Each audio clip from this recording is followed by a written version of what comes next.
Bien sûr, de crypto, les infos crypto pour ceux qui n'ont pas le temps. Bon les gars, je fais la vidéo le plus rapidement possible parce que je sais qu'il y en a pas mal qui sont inquiets après ce qui s'est passé sur ce flush baissier d'hier et mes craintes étaient fondées dans ma vidéo d'hier. Je vous arrêtais pas de dire je suis pas fan, ça pue et c'est vrai que là on a vu toutes les conséquences. En tout cas du côté de BTC, on a repris ce matin les 40 000 dollars, on est quand même à moins 5%.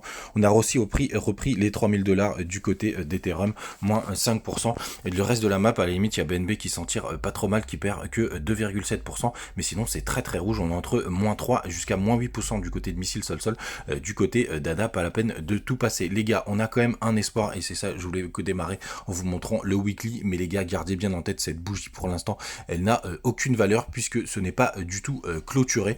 Donc les gars, je voulais quand même vous montrer ça. Vous voyez, on est venu se poser en bas du nuage, on a fait une petite mèche d'excès en dessous du nuage et ça pour le coup, c'est très intéressant parce que c'est quelque chose que je regarde de très très près et ça arrive très fréquemment. Donc on est vraiment sur un support vraiment plutôt pas mal et surtout je voulais vous montrer, et ça c'est très pertinent, d'ailleurs c'est un abonné fidèle qui m'a montré ça, on est en train de faire un pullback sur le W du RSI, et ça c'est beaucoup plus puissant, beaucoup plus intéressant, parce qu'il y a moins de monde qui le regarde, et pour le coup, vous le savez, en crypto, tout le monde ne peut pas gagner.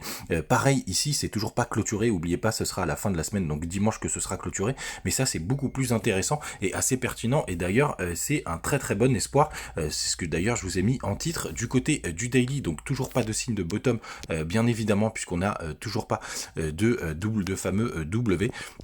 Donc les gars, il faut rester quand même prudent. On est redescendu sur les 0,618. J'ai pris le dernier mouvement qui part d'ici jusqu'ici. Donc on est venu se poser dessus. Pour l'instant, le nuage fait office de résistance. J'attends mon fameux W. Je pense pas qu'on partira en V-bottom, mais c'est quand même intéressant de voir qu'on est sur un support plutôt pas mal. Je vous partageais tout ça sur Twitter. Les gars, d'un point de vue psychologique, gardez quand même en tête qu'il y en a plein qui sont rentrés très mal dans les cryptos, mais que sur du long terme, ça reste toujours très intéressant. Je vous avais aussi dit hier que la Tenkan ne servait à rien en bleu, on l'a traversé comme dans du beurre. Donc de ce côté-là, toujours pareil, les indicateurs font quand même pas mal office de bon job. Et la dernière chose que je voulais vous montrer, si ça fonctionne bien, c'est du côté du max pain price, puisqu'on a le max pain à la fin de la semaine qui est aux 44 000 dollars, donc c'est plutôt pas mal. Les gars, oubliez pas aussi, les leviers nous empêchent énormément de monter, puisque quand tout le monde est en levier sur les alts, on est obligé de faire